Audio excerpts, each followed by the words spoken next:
Hi friends, Pulsar Suni ഒരു കൊടും ക്രിമിനലാണ് എന്ന് തെളിയിക്കുന്ന കുറച്ച് കാര്യങ്ങളുണ്ട്. അതുപോലെ തന്നെ ശാന്തിഗിരി കോളേജ് വെച്ച് ഇത് നടന്നു.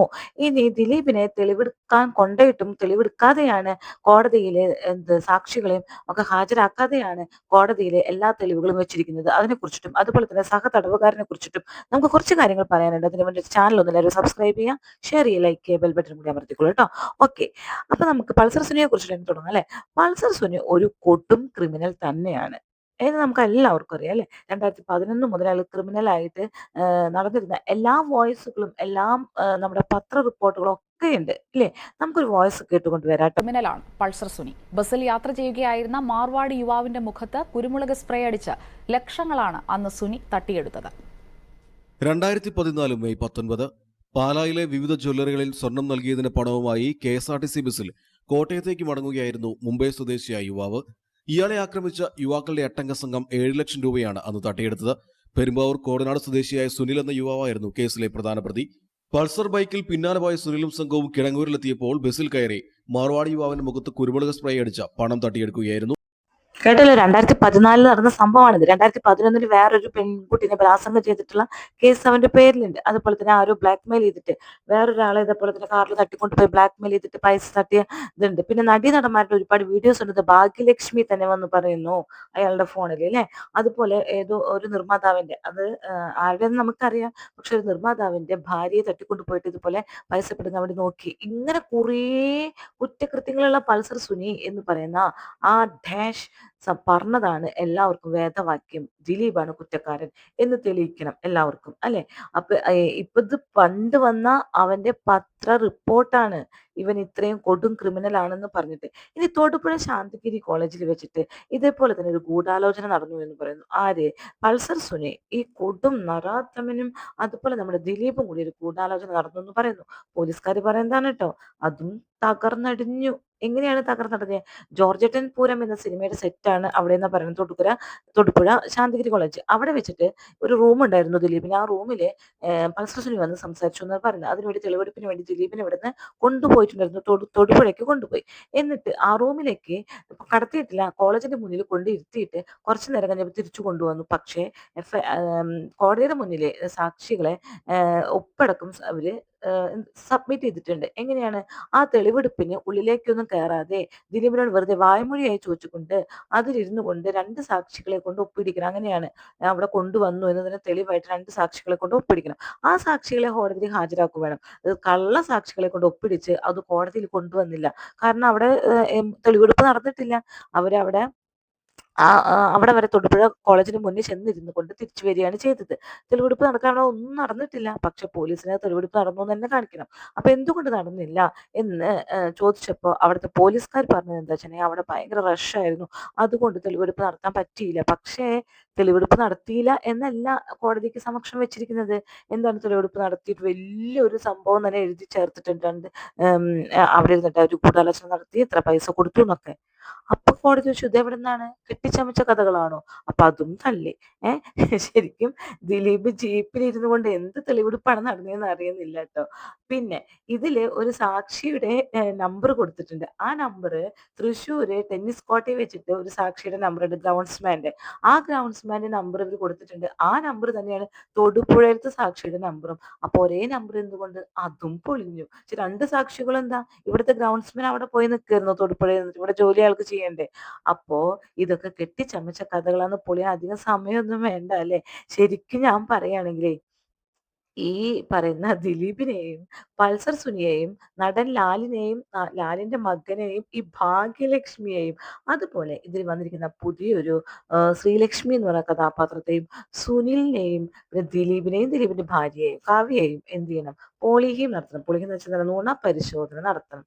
ഇവരെല്ലാവരെയും എന്താ വെച്ചിട്ടുണ്ടെങ്കിൽ കുറ്റാരോപിതൻ എന്ന് ആരൊക്കെ മുദ്ര കുത്തിയിട്ടുണ്ടോ, എല്ലാവരും പ്രേക്ഷകർ ഒന്നടക്കം പറയുന്നുണ്ട് ലാലിനെയും മകനെയും ഒക്കെ വേണമെന്ന്, ഈ മഞ്ജു വാര്യരൊക്കെ, ഇവരെയൊക്കെ എന്ത് ചെയ്യണം? നുണ പരിശോധന നടത്തി തെളിയിക്കണം. അല്ലാതെ ഒരു രക്ഷയും ഇതിലില്ല. മറ്റൊരു 20 വർഷം എടുത്തിട്ടു, അത്രേ ഉള്ളൂ. അതൊരു ഡയറക്റ്റ് പങ്കെടുത്തത് കൊണ്ടല്ലേ. പക്ഷെ ഗൂഢാലോചനക്കാരെ കണ്ടെത്തണ്ടേ? അതാണ് മെയിൻ കണ്ണി. അവരെ കണ്ടെത്താൻ വേണ്ടി പോളിഹി മാത്രം നടത്താനേ പറ്റുകയുള്ളൂ, പരിശോധന മാത്രം നടത്താനേ പറ്റുകയുള്ളൂ ട്ടോ. ഇനി കൂടെ ഉണ്ടായിരുന്ന സഹതടവുകാരന്റെ കുറച്ച് മൊഴികൾ നമുക്ക് കേൾക്കാം. സഹതടവുകാരോട് പറഞ്ഞത്, കുളിക്കാൻ പോകുമ്പോഴൊക്കെ പറഞ്ഞത്, എൻ്റെ കൂടെ വന്ന പിള്ളേർക്ക് ഇതൊന്നും അറിയത്തില്ല, ചാലക്കുടിയിൽ നിന്ന് ഒരുത്തനെ ചുമക്കണമെന്നും പറഞ്ഞാണ് എൻ്റെ കൂടെയുള്ള പിള്ളേരെ, പ്രതികളായ കൂടെയുള്ള പിള്ളേരെ വിളിച്ചോണ്ട് വന്നത്. പിന്നെ തെറ്റ് ഞാൻ ചെയ്ത് തന്നെ ഇതിനകത്ത് ഇനി എന്ത് ശിക്ഷ ഞാൻ അനുഭവിക്കാനും തയ്യാറാണെന്നൊക്കെ അവൻ മറ്റുള്ളവരെ സഹതടവുകാരോട് പറയുന്നത് ഞാൻ കേട്ടതാണ്. അതിൽ വെച്ച് ഇത് ദിലീപിനെ കുരുക്കാനുള്ള ഗൂഢാലോചനകൾ നടത്തിയെന്ന് താങ്കൾ പറയുകയുണ്ടായി. അതേക്കുറിച്ചൊന്ന് വിശദീകരിക്കാം. അപ്പോ ഈ സംഭവം ചെയ്ത് ഇവൻ ഇതിനു മുമ്പും അനേക നടിമാരെ ഇങ്ങനെ കിഡ്നാപ്പ് ചെയ്യാൻ ശ്രമിച്ചിട്ടുണ്ട്. വണ്ടിക്കകത്ത് കയറ്റി ചുറ്റിക്കറയിക്കൊണ്ട് ഇപ്പോൾ അവർക്ക് ഡൗട്ട് തോന്നി അവരുടെ ഭർത്താവിനെ വിളിക്കുകയും അവര് ആ ഭർത്താവ് തക്ക സമയത്ത് തന്നെ കൊണ്ട് അവർ ദൈവടയാക്കി, അവരുടെ ചാരിത്രം നഷ്ടപ്പെട്ടില്ല. പിന്നെ അനേക കാര്യങ്ങൾ അവന്റെ ഒരുപാട് കേട്ടിട്ടുണ്ട്. ഞാനിപ്പോ ഈ കത്തെഴുതാനുള്ള പേപ്പറും പേന ഈ സജിലാൽ എന്ന് പറയുന്ന കക്ഷി, ഈ വക്കീൽ എന്ന് പറയുന്ന ആള് ഉദ്യോഗസ്ഥന്മാർക്ക് വേണ്ടി അവിടെ അപേക്ഷ എഴുതിയും അവിടെ സ്റ്റോർ റൂമിൽ നിൽക്കുന്ന ഒരാളാണ്. സഹതടവുകാർക്ക് ഇന്റർവ്യൂ വിളിക്കാനും ആരെങ്കിലും കാണാൻ വന്നാൽ വിളിക്കുന്ന ഒരാളാണ്. അദ്ദേഹത്തിന് ഇപ്പൊ 2 പേപ്പർ ജയിലിൽ നിന്ന് അടിച്ചു മാറ്റുന്നതിന് വലിയ കാര്യമൊന്നും. അപ്പോൾ ഇയാൾ ജയിൽ ശിക്ഷ അനുഭവിക്കായിരുന്നു, ഈ അഡ്വക്കേറ്റ് സജിൻ? ശിക്ഷയല്ല, റിമാൻഡിലായിരുന്നു. അപ്പോൾ അയാളാണ് ഈ ഉപദേശം, അതായത് ദിലീപിനെ കുരുക്കാനുള്ള ഗൂഢാലോചന പൾസർ സുനിക്ക് ഉപദേശിച്ചു കൊടുക്കുന്നതും ഈ കത്തെഴുതിയതും ഈ പറയുന്ന സജിലാലാണ് അല്ലേ? സജിലാലാണ് കത്തെഴുതിയത്. ഇവരെ 3 പേരുടെ ബ്രെയിൻ ആണ് ഇദ്ദേഹത്തിനെ അറസ്റ്റ് ചെയ്ത് കാശ് പേടിപ്പിച്ച് കാശ് മേടിക്കുക. വിഷ്ണു, ഈസ്റ്റൻ, സജിലാൽ. പൾസർ സുനിയുടെ എന്ന പേരിൽ എഴുതിയ കത്ത് എങ്ങനെയാണ് പുറത്തു വന്നത്? അത് പുറത്തു വന്നത് സഹതടവുകാർ, അത് ഉദ്യോഗസ്ഥന്മാരുടെ അറിവോടുകൂടിയല്ല. സാധാരണ ജയിൽ ഭാഷ പറഞ്ഞു കഴിഞ്ഞാൽ മൂലാധാരത്തിൽ വെച്ചാണ് അത് പുറത്തു കൊണ്ടുപോകുന്നത്. മേസ്തിരിയായിട്ട് ജോലി ചെയ്യുന്ന സമയമായിരുന്നു. അപ്പോൾ അതുകൊണ്ട് ഞാൻ സെല്ലിലേക്ക് പോവും. അപ്പോൾ ഞാനൊരു ദിവസം ചായ കുടിക്കാൻ വേണ്ടി വന്നു കഴിഞ്ഞപ്പോൾ ജോലി തിരക്കിൻ്റെ ഇടയിൽ ചായ കഴിക്കാനായിട്ട് സെല്ലിലേക്ക് വന്ന സമയത്താണ് അവരെന്തൊക്കെയോ ഇരുന്ന് എഴുതുന്നത് കണ്ടത്.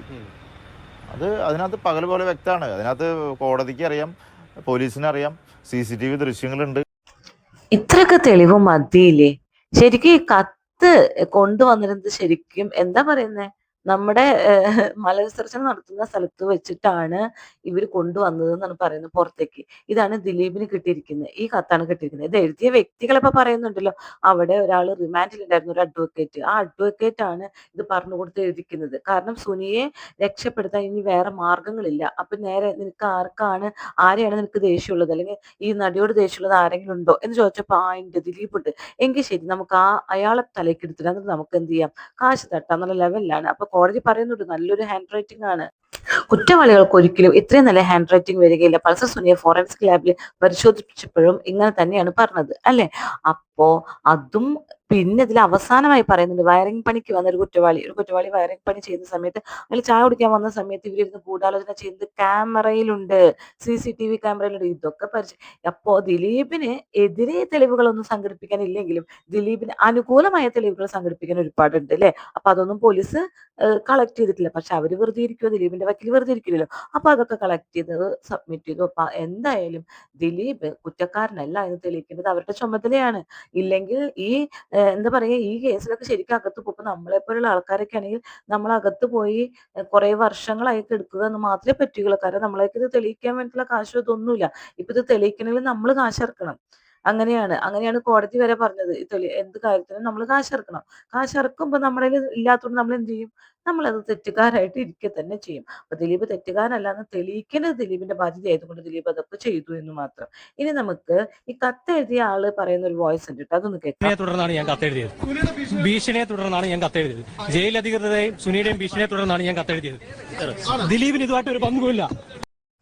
ഇത്രയൊക്കെ മതി ഒരാൾ തെറ്റുകാരനല്ലെന്ന് തെളിയിക്കാൻ വേണ്ടി. ഇനി ഇവര് CBI കൊണ്ട് അന്വേഷിപ്പിക്കട്ടെ, ആരൊക്കെയാണ് പെടുക നോക്കാം. ഇവർ എന്തുകൊണ്ട് അതിന് മുൻകൈ എടുക്കുന്നില്ല? ഇതുവരെ വേറൊരു നടന്നിട്ടില്ല എന്നാണ് അറിയാൻ കഴിഞ്ഞത്. എന്തെങ്കിലും CBI കൊണ്ട് അന്വേഷിപ്പിക്കുന്നത് ആരുടെ ഉത്തരവാദിത്വമാണ്? ദിലീപിന്റെ ആണോ? ഒരിക്കലുമല്ല, ഇവരുടെ ഉത്തരവാദിത്വമാണ് അല്ലെ? പക്ഷെ ദിലീപ് കുറ്റക്കാരല്ലാന്ന് തെളിഞ്ഞു കഴിഞ്ഞു. ദിലീപിന്റെ ഈ കുറ്റം കൃത്യം തെളിയിക്കേണ്ട ആവശ്യകതയില്ല. അപ്പൊ ഇനി ഇവര് CBI കൊണ്ടുവന്ന് ദിലീപിനെ ആരെ വേണമെങ്കിലും ക്വസ്റ്റ്യൻ ചെയ്യട്ടെ, എന്നിട്ട് പിടിച്ച് തെളിവ് സഹിതം എടുത്ത് അകത്തിരട്ടെ. അത്രേ എനിക്ക് പറയാനുള്ളൂ. Okay, thank you.